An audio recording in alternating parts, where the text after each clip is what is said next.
Hey, Don! It's my Hey, good Jim. it's my good friend Don Gaddis from Cleveland, Ohio. And how are you today? I am doing wonderful, Jim. How about you? If I was any better, I'd be you.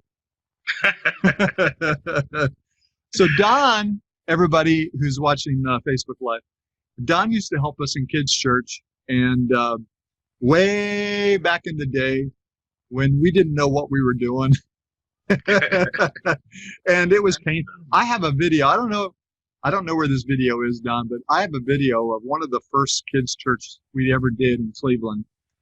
And I remember watching it and thinking to myself, oh, this hurts so bad. We didn't know, but we just kept showing up and loving kids. And somehow it all worked out. And I think it's because it was God's thing more than it was ours. Absolutely. So tell us a little bit about yourself, Donnie. Well, most importantly, I love the Lord with all my heart, Right and on. I am constantly trying to open up all the doors of my heart so God could show his light in every aspect of my life, whether it's work, whether it's with my neighbors, wherever I am. And I'm still growing, but I am presently a deacon at my church, the Awesome. chairman of the deacon board, and we do ministry uh, outside the city, inside the city. I run a community garden and a Awesome. host of other ministry things, but that's how I keep myself busy serving, just Yeah, trying to man. find things I can do to bless people. Well, you were such a blessing to us when you were helping us in kids' church, and we kids and parents we did a musical, Elmer. a little play, a little 3-page uh, story that my friend in Cleveland wrote. I think his name was Don too, wasn't it? Yeah, it My was his name. character, No. Elmer. Don was the guy that wrote wrote the little 3-page story that I Oh, took and yeah. made it into a musical. His name was Oh, Don okay, too. yeah. And so Don Gaddis, this guy on the screen right there, he was the star of the play, and one of the stars. And do you remember what the name was for your character? Elmer Godson. That's Never right, forget it. Elmer Godson. And he sang and danced and brought the Word of God onto the stage, and I mean, it was such a great musical. And It's amazing. Don was a big part of it. And I asked Don earlier before we started recording um, if I just kind of talked him into into being in the play, and he said yes. But it was such an honor to have you in that. And then I forgot that we went to Kentucky and did kids church at Yes, my wife's Kim's parents' church. That was so fun. that That was was amazing. that was so fun. It was awesome. So Don was a big part of our kids ministry. And so Don, this weekend we're talking about trust. And the story we're going to tell is about Elijah and the prophets of Baal, and how the people of God had started to drift away from God and started worshiping Baal, something that they had created themselves. And I just thought, I need to ask Don about trust. Um, so, a couple questions. Did you ever trust somebody and then they let you down? You don't have to tell me any names, Oh especially if yeah. it's my name. Oh yeah. So, tell me a little bit about, don't you have to tell me any names, but tell me a time when somebody let you down, maybe what they did and how you felt about it.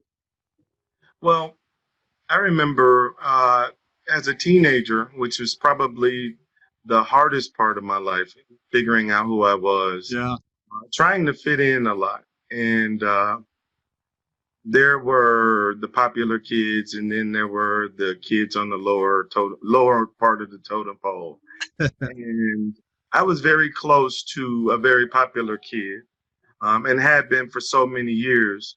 And I remember being in the situation at home, and he was there, and he knew everything about it. And it was kind of embarrassing because we were really poor, and a lot of things happened. And, you know, to go to school and find out that he had told all of his popular friends how poor we were, and all of these other things. And it kind of broke my heart because even though we were in two different places in school, it was something that I trusted him with about who I was. Later on, I became a little bit more confident about who I was, and it didn't matter so much, but it did hurt me that he Still hurts. betrayed my trust. Yeah. Yeah, oh, man, that's a tough one. That's a really tough one. So have you let anybody down that trusted in you? Again, you don't have to tell me any names. One, two, three. Quite a Wait, bit. Let me ask this. Who in this conversation has ever let someone down who trusted you? I got to raise both hands because I've done it a lot. Yeah. So have you ever had a trust issue with any like store or restaurant or things about like trusting that they're going to get your order right? Well, one of the biggest things was when my numbers for my health, I would get my checkups, and they would say, be careful about sugar, be careful about cholesterol.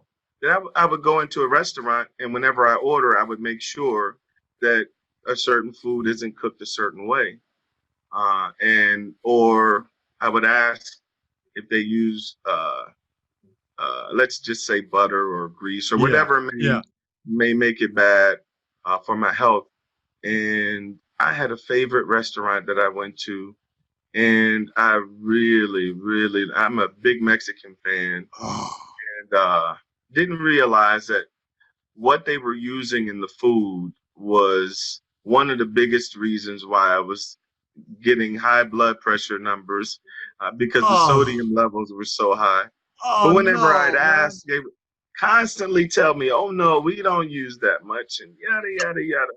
So I would enjoy myself. Oh, man, that hurt. Yeah. That really does hurt. So I'm going to tell you a quick story. There was I shouldn't say the name. There was a restaurant I used to go to, the drive-thru, and it took me about 3 times to take the food home and to realize that they had messed up my order every single time. Now, it was always something different, though. It wasn't the same mistake. Like one time they left the cheese off, or one time they put cheese on the wrong, or the wrong ingredients. But after a while, I was like, I can't. So I have to learn how to stop just long enough. Instead, just stop in the drive-thru, look through the bags, which seems like a big waste of time, and make sure that they had my order right. And if they didn't, I'd say, I'm going to be right in. I'm going to drive around. I'm going to come right in. And so they could fix it right then and there. I didn't have to hold up the whole line. So what do you think is really important when you're learning to trust? Like, what is one of the most important things to do when you're building trust? So say like you're wanting someone to trust you. What is one really important thing to do you think? Well, when it comes to my friendships, I have friends that I've been friends with for a very, very, very long time, and I trust them. They're people that I can trust with very important parts of my life. But it didn't start out like that. It was always the little things. Something that I made a secret that they kept, and something that they promised to do, and they kept their promise. And little by little, more by more, you trust them because it seems like every opportunity they make themselves trustworthy. Yeah. On the other hand, there are those who do the exact opposite. So you'll know who you can trust and who you can't, That's right.